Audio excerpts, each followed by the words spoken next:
व्यासपीठात सर्व मान्यवर आणि उपस्थित बांधवांनो, भगिनींनो आणि मातांनो, आता तर फक्त आपल्या कार्यालयाचं उद्घाटन आहे आणि कार्यालयाच्या उद्घाटनाला एवढी गर्दी असेल तर विजयाच्या मिरवणुकीला किती असेल? आणि जागा आपण जिंकणारच, जिंकावीच लागेल. कारण संजय राऊत आपण जे बोललात ते बरोबर आहे की हा मतदारसंघ रायगड आणि मावळ म्हणजे एका बाजूला छत्रपती शिवाजी महाराजांचं जन्मस्थान आणि दुसऱ्या बाजूला राजधानी, आणि अशा या छत्रपतींच्या जिल्ह्यामध्ये आपला हक्काचा पवित्र भगवा फडकणार नाही तर दुसरं कोणतं फडकं फडकणार? या निवडणुकांमधला प्रचार हा तसाच राहणार आहे. कारण आजपर्यंत असं काही नाही की या देशात ही पहिली निवडणूक होते. काय तुम्ही अजूनही पालकत्वाची वाट पाहताय? 95,000पेक्षा अधिकच्या कुटुंबाचे आयुष्य आनंदाने भरले आहे. आजच कॉल करा आणि मिळवा फर्टिलिटी ट्रीटमेंटवर सूट आणि सर्वांना द्या आनंदाची बातमी.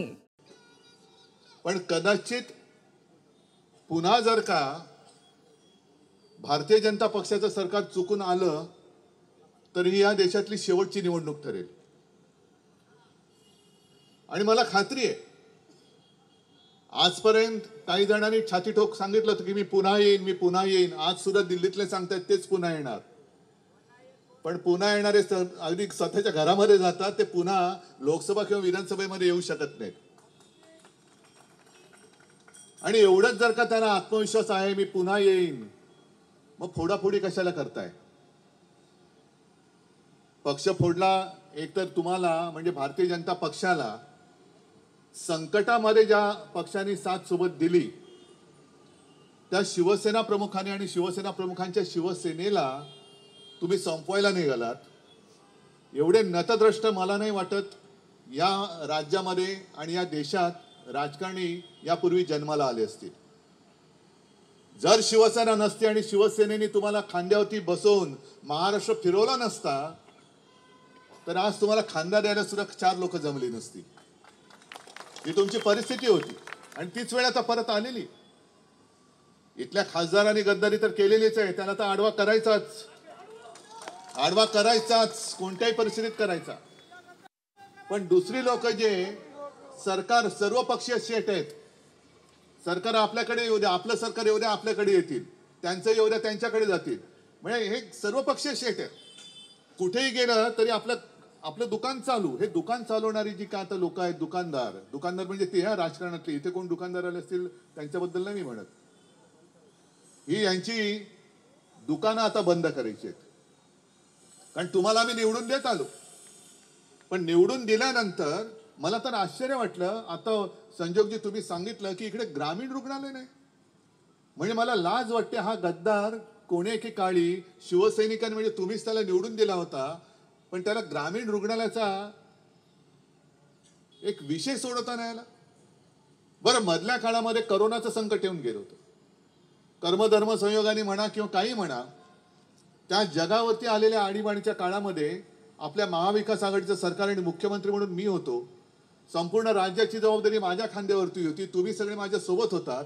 म्हणूनच देशाला कौतुक वाटेल, अभिमान वाटेल असं काम हे महाराष्ट्राने करून दाखवलं.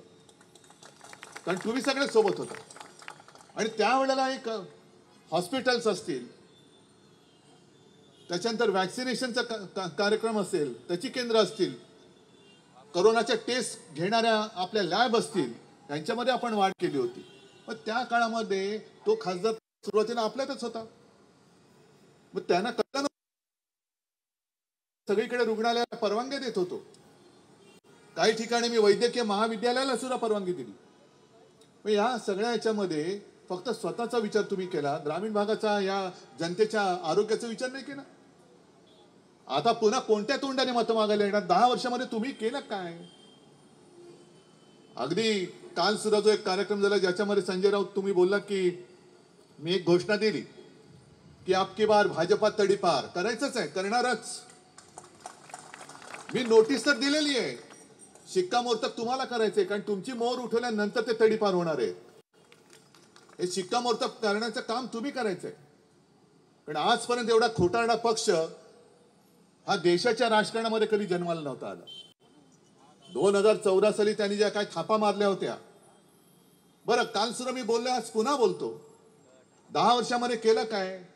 ज्या काँग्रेसच्या काळापासून चालू होत्या त्या योजना, त्यांचंच काही ठिकाणी नामांतर केलं, काही ठिकाणी रेल्वे स्टेशनचं नामांतर केलं.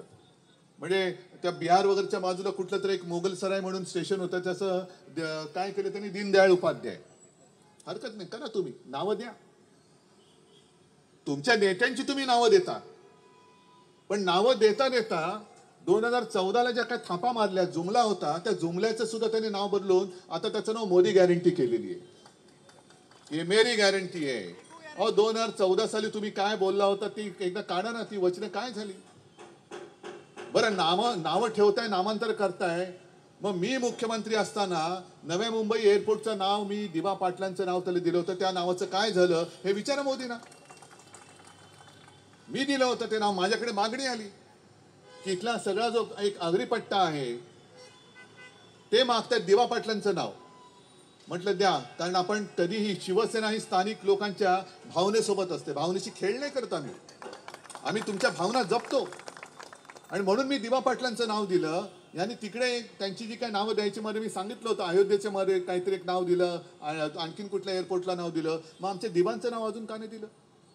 विचारणारे आजपर्यंत या गद्दार खासदारांनी लोकसभेमध्ये तोंड का नाही उचकटलं?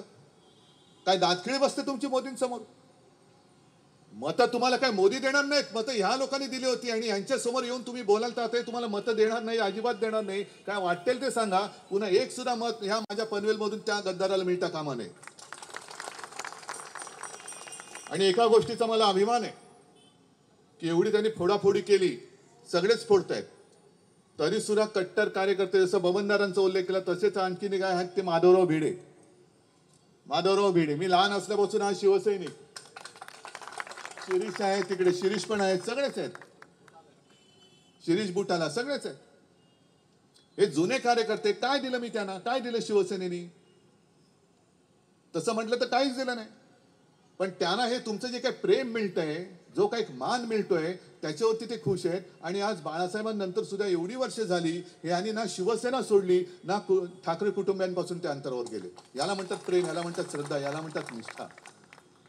आणि या सगळ्या लोकांना म्हणजे गद्दार झालेले आहेत, त्या गद्दाराच्या नायकाला सुद्धा विचारा, तू दाढी खाजवत, कारण आपण डोकं खाजवतो काय आठवायचं असलं, हे दाढी खाजवतात काय आठवायचं झालं तर स्वतःचीच दाढी स्वतःच खाजव, कारण पैसे खूप आहेत. दाढी खाजवायला सुद्धा भाड्याने माणसं ठेवली असतील तर मला माहिती नाही. पण तुम्हाला असं काय मी दिलं नव्हतं? ज्या बाळासाहेबांनी आणि बाळासाहेबांच्या कुटुंबियांनी तुम्हाला, शिवसेनेने जे जे देता येऊ शकत असेल ते सगळं तुम्हाला दिलं, तरी सुद्धा तुम्ही आमच्या पाठीत वार केलं. कोण होता इथला गद्दार खासदार? काय होती त्यांची ओळख? काहीतरी ओळख होती. पण शिवसेना ही ओळख घेऊन तुमच्या समोर आले म्हणून तुम्ही त्यांना 2 वेळा निवडून दिलं होतं. पण यांना वाटलं की आता घोड्यावरती बसलोय म्हणजे घोडा माझाच. परत बघ घोडा कसा लाथ घालतो ते कळेल आता.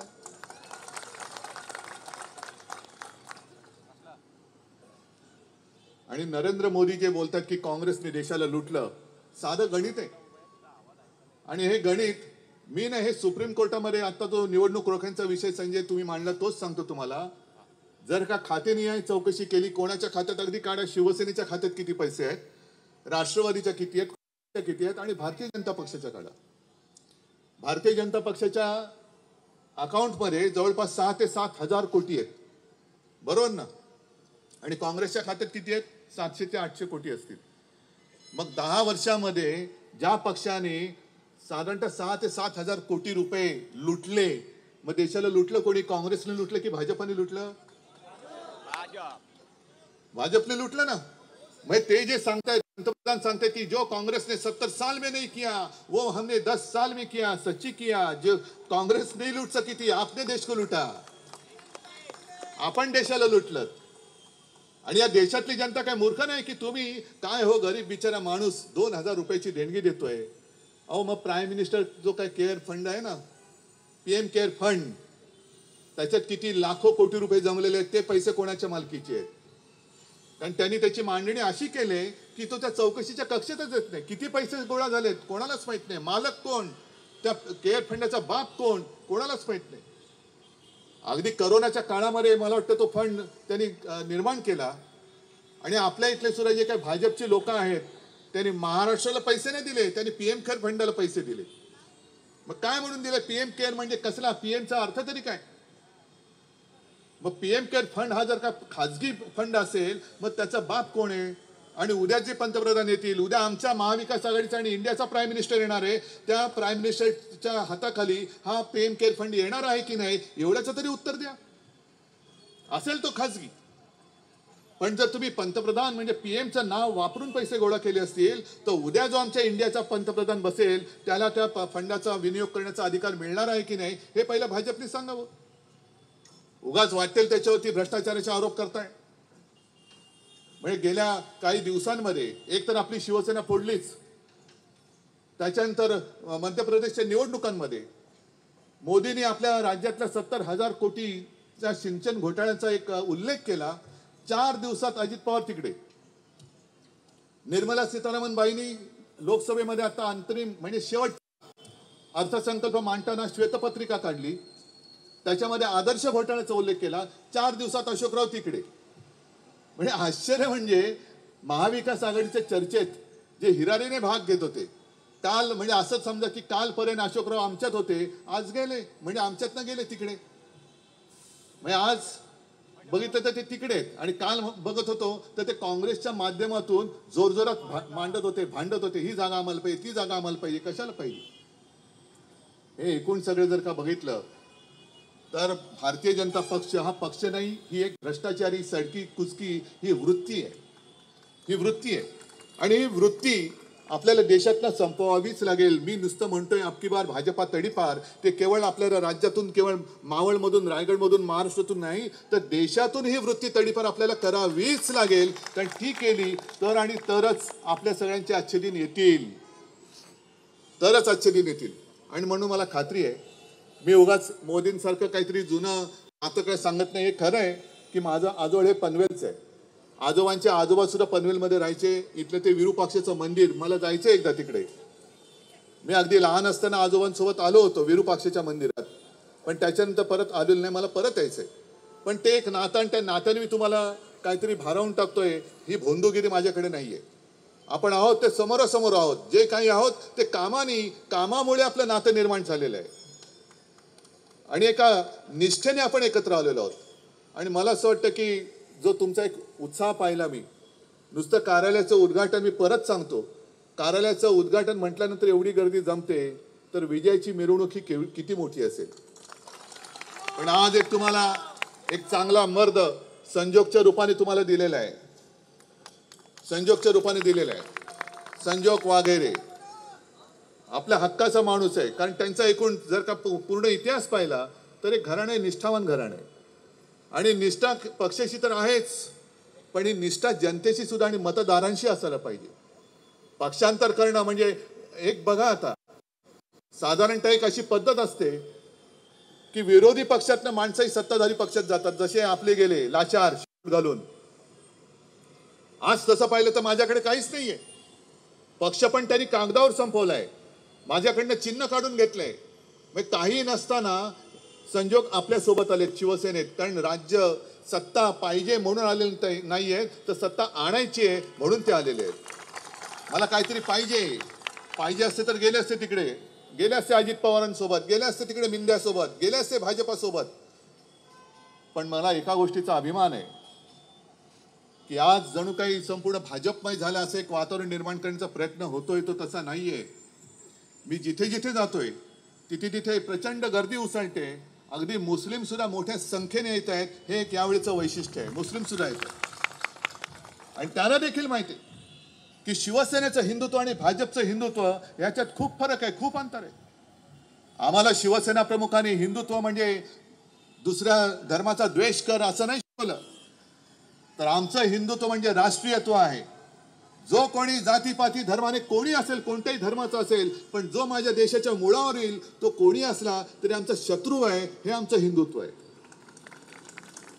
आणि मग तुम्ही कोणी असाल, हिंदू असाल, मुस्लिम असाल, कोणी असाल, पण देशासाठी जो ह्या देशाला आपला मानतो, आपली मातृभूमी मानतो आणि देशाच्या रक्षणासाठी जो आमच्या सोबत होतोय, तो देशभक्त कोणी असला तर तो आमचा आहे, हे आमचं हिंदुत्व आहे. आणि म्हणून ही आजची आता होणारी जी काही लढाई आहे ती मोदींविरुद्ध सगळ्या अजिबात नाही आहे. ही हुकुमशाही विरुद्ध लोकशाही अशी लढाई होणार आहे. आणि परत एकदा पुन्हा सांगतो की देशातली पहिली निवडणूक नाही, पण हुकुमशहाच्या हातात दुर्दैवाने जर का परत देश गेला, जो जाऊ देणार नाही, जाणार नाही, तर मग मात्र केवळ आपल्यालाच नव्हे तर देशाच्या पुढच्या पिढ्यांना हुकुमशाहीमध्ये लाचारीचं जीणं जगावं लागेल. आणि त्या लाचारीच्या जीणं जगण्यामध्ये मला खात्री आहे छत्रपती शिवाजी महाराजांचा महाराष्ट्र नक्कीच नसेल, अजिबात नसेल. आणि महाराष्ट्र आज सज्ज झालेला आहे देशाला पुन्हा एकदा दिशा दाखवण्यासाठी. आणि या महाराष्ट्रावरतीच माझी भारत माता सुद्धा विश्वास ठेवून आहे की ज्या ज्या वेळेला भारतावरती संकट आलेलं आहे त्यावेळेला प्रत्येक वेळेस महाराष्ट्र देशाच्या मदतीला धावून गेलेला आहे. आणि तेच काम याही वेळेला तुम्ही तडीपारीच्या नोटिसीवरती मतांचं शिक्कामोर्तब करून भाजपला तडीपार कराल ही खात्री बाळगून तूर्त आपली मी रजा घेतो. जय हिंद, जय महाराष्ट्र.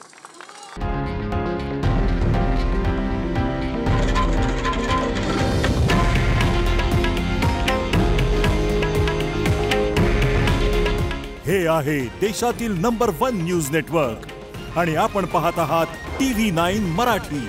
काळजी तुमची, हित महाराष्ट्राचं.